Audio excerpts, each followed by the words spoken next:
Silakan Mas Wildan Akbar. Assalamualaikum Ustaz. Waalaikumsalam warahmatullahi wabarakatuh. Anda dari mana? Saya dari Garut. Dari Garut. Baik. Semoga Anda dan keluarga mendapatkan rahmat dan ridha Allah Subhanahu wa taala, dan semoga percikan rahmat dan ridha itu diberikan juga kepada kita semuanya. Dipersilahkan. Ingin bertanya tentang tempat wudhu Pak Ustaz. Ya. Ya misalkan di rumah kan terkadang tempat wudhunya itu menyatu dengan toilet WC. Nah itu bagaimana, apakah Islam memandang tentang itu? Baik. Terima kasih Mas Wildan, dan pertanyaan ini barangkali juga mewakili pertanyaan dari saudara-saudari kita yang lain terkait dengan hal yang dimaksudkan. Idealnya memang tempat wudhu itu berpisah dengan toilet. Mengapa? Karena di dalam tempat wudhu itu kita juga menyertakan berbagai macam kalimat-kalimat thayyibah yang mengiringi proses wudhu, baik sebelum ataupun setelah wudhu itu dilangsungkan. Bukankah kita saat berwudhu kan mengucapkan Bismillahirrahmanirrahim, kan? Sebagai mula kita mengerjakan segala kebaikan dengan dasar yang Nabi sabdakan, kullu amrin tibalin la yubda'u fihi Bismillahirrahmanirrahim fahuwa abtar. Dan itu juga sebagai ekspresi ungkapan gambaran atas niat yang kita tujukan dari wudhu itu, kita arahkan untuk mendapatkan ridha Allah Subhanahu wa taala. Kemudian juga di akhir wudhu kita juga kan berdoa, dengan mengucapkan syahadatain, syahadu an la ilaha illallah, syahadu anna muhammadar rasulullah. Kemudian kita mengatakan Allahumma ja'alni minat tawabin wa ja'alni minal mutatahhirin. Kalau kita mau kemudian tambahkan juga dengan doa wa ja'alni min ibadikas salihin. Nah, sedangkan kalimat-kalimat thayyibah yang berupa permohonan-permohonan doa dalam kebaikan ataupun menyebut asma-asma yang mulia, nah itu kan umumnya tidak diutarakan saat kita berada di dalam toilet, karena toilet punya sifat tertentu. Sifatnya hanya untuk menyalurkan atau membuang hadas, baik yang sifatnya kecil ataupun juga besar, dengan cara-cara tertentu yang boleh jadi juga melahirkan najis. Sedangkan wudhu itu tidak seketika juga menyatu dengan menghilangkan najis, bisa jadi hanya hadasnya saja, belum tentu ada najisnya, kan? Sedangkan kalimat-kalimat thayyibah sangat tidak disukai diungkapkan dalam keadaan-keadaan kita masuk toilet. Karena itu saat masuk toilet kita kan berdoanya doa memohon perlindungan kepada Allah dari godaan-godaan setan yang berkumpul di tempat-tempat yang buruk, seperti toilet dan semisalnya. Allahumma inni a'udzubika minal khubuthi wal khaba'ith. Nah, kemudian ketika kita keluar, kita kan beristighfar tuh, ghufranak, ghufranak, mohon ampunanmu ya Allah.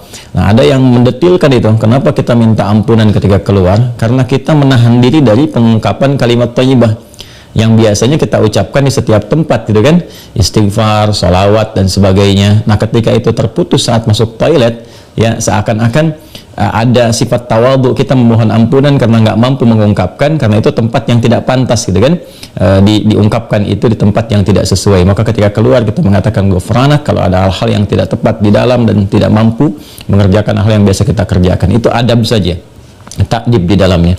Nah, karena alasan inilah akan lebih bagus kalau tempat wudhu itu bisa terpisah sendiri dengan toilet, sehingga nanti kesempurnaan hal-hal yang mengiringi bisa dilakukan.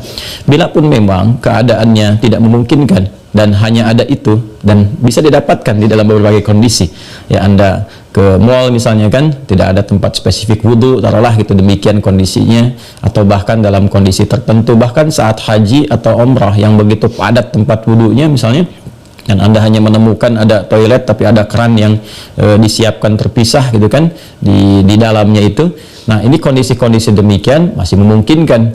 Jadi kalau ada kondisinya sifatnya tidak terpisah keadaan tempat wudhunya, maka tidak ada masalah ketika Anda berwudhu dalam keadaan juga menyatu tempatnya dengan toilet, karena kaidah juga mengatakan ad-daruratu tubihul mahdharat. Kondisi-kondisi yang mendesak itu, kondisi-kondisi yang tidak biasa itu membolehkan, bahkan yang terlarang pun asalnya diperkenankan.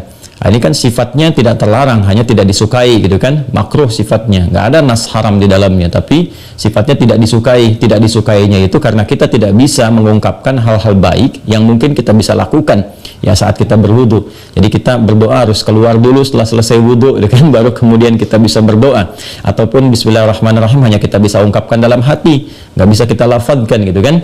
Doa-doa pun kita iringkan di dalam hati. Nah, itu hal-hal yang menjadikan kita kemudian tidak maksimal. Pun demikian juga ada satu kondisi lain, itu kan tempat berkumpulnya setan di tempat-tempat yang kurang bagus itu, sehingga godaan-godaan saat berwudu dan sebagainya, nah itu kadang-kadang lebih banyak. Nah, ini tentunya juga di satu sisi tidak berlaku juga ya kondisi ini saat misalnya kalau mandi besar. Kadang-kadang kan juga tempatnya menyatu juga dengan toilet, kan mandi besar juga berlangsung wudu di dalamnya, ya kan? Nah, ini kita harus fleksibel juga dalam kondisi-kondisi demikian. Jadi ini yang mau saya katakan, tidak berhukum haram, itu bisa dilakukan. Kalau tempatnya kita misalnya memungkinkan untuk berpisah, bagus ada dipisahkan. Tapi kalau menyatu pun tidak ada masalah, kan? Tidak ada masalah sepanjang dalam keadaan-keadaan darurat tertentu dan tidak berhukum haram. Ya, apa dalilnya? Yang tadi saya sampaikan. Ya, tidak ada nas spesifik mengharamkannya, dan kadang-kadang kita mandi besar juga ya, al-ghuslu dari janabah dan semacamnya juga berlangsung, dan dalam mandi besar juga ada wudu. Namun barangkali kesempurnaan itu tidak bisa kita iringkan dengan kalimat-kalimat thayyibah yang diungkapkan, hanya dalam hati kita lakukan. Jadi kalau tidak ada tempat lain dan menjadikan Anda berwudu misalnya menyatu dengan toilet, di dalamnya ada toilet, maka kalimat-kalimat thayyibah itu cukup dalam hati, tidak perlu diungkapkan di lisan, ya kan? Dan sempurnakan wudu Anda, lalu ketika keluar Anda berdoa sebagai penutup bagian dari wudunya. Demikian kiranya bisa disampaikan, wallahu taala a'lam bissawab. Dan sebelum saya menutup, ada sesuatu yang sangat menarik ketika Ibnu Abbas radhiyallahu taala anhuma menyampaikan kisah Nabi sallallahu alaihi wasallam ya saat beliau berada di kediamannya Sayyidah Maimunah radhiyallahu taala anha, dan malamnya kemudian bangun ya, bangkit dari tidurnya, duduk dulu menghilangkan bekas ngantuk. Nah, ini ditemukan di Sunan Abu Daud nomor hadis 1367. Tsumma dhahaba ila syanin mu'allaqah, kemudian beliau pergi ke tempat tertutup. Nah, syanin mu'allaqah ini enggak disebutkan tempat tertutupnya, apakah dia sifatnya mirhad, ya kan? Apakah tempatnya toilet yang menyatu, kamar mandi, ataukah dia tempat wudhu, ya kan? Bidha, misalnya, ataukah dia tempat wudhu. Nah, ini yang tidak disebutkan, keadaannya tempat tertutup saja. Ini memberikan kesan bahwa bisa jadi kalau itu yang dimaksudkan adalah tempat yang tertutup, itu toilet dan semacamnya, jelas ya dilakukan dalam bentuk tertutup sehingga tidak tampak aurat dan sebagainya, itu fikih yang lain. Tapi kaitan dengan wudhu juga itu cukup menarik juga. Hendaknya kalau kita pun membuat tempat wudhu di satu tempat, ya dimungkinkan ada penutupnya, karena boleh jadi tempat-tempat yang digunakan untuk oleh laki-laki ataupun perempuan yang menyatu, ya, menyatu itu yang dimaksudkan dimanfaatkannya. Ya, boleh jadi ada perempuan juga yang masuk ke situ, kan di satu tempat tuh nggak ada kehususan gitu ya. Nah, tapi tempat-tempat lain sekarang sudah lebih bagus. Ini untuk laki-laki, ini untuk perempuan, tuh nggak ada masalah. Tapi kalau tempat yang digunakan untuk menyatu, dia hendaknya ada penutup sehingga nggak semua orang bisa mengakses ke dalamnya dengan batas-batas tertentu. Apa kaitannya, korelasinya dengan pertanyaan Anda? Syanin mu'allaqah di sana nggak disebutkan. Ya, apakah itu tempat wudhu atau menyatu dengan toilet? Tapi babnya ketika keluar dari situ, Nabi sudah berwudhu. Ya, sedangkan keterangan-keterangan tentang seputar wudhu Nabi dan bangkit di malam hari itu disertakan juga dengan janabat. Artinya apa? Di kondisi-kondisi tertentu kan mandi, ya kan? Dalam mandi itu kemudian ada proses wudhu dan sebagainya. Ini menunjukkan kesan bahwa dalam mandi itu kan ada, selain hadas juga ada sifat-sifat lain yang dibersihkan, ya kan? Bisa jadi juga yang mengandung najis seperti buang air kecil ya, dan sebagainya kan menyertai dalam mandi itu. Nah, ini memberikan kesan bahwa tidak ada hukum spesifik haram untuk mengerjakan wudhu di dalamnya, karena ada proses yang tadi saya sebutkan. Tapi lebih disukai kalau hanya untuk wudhu semata, tidak disertai dengan mandi yang lainnya, kalau ada tempat yang terpisah sehingga bisa menyempurnakan bacaan-bacaan yang dimaksudkan. Demikian Mas Wildan ya, semoga bisa dipahami dengan baik. Allah Ta'ala alam bissawab.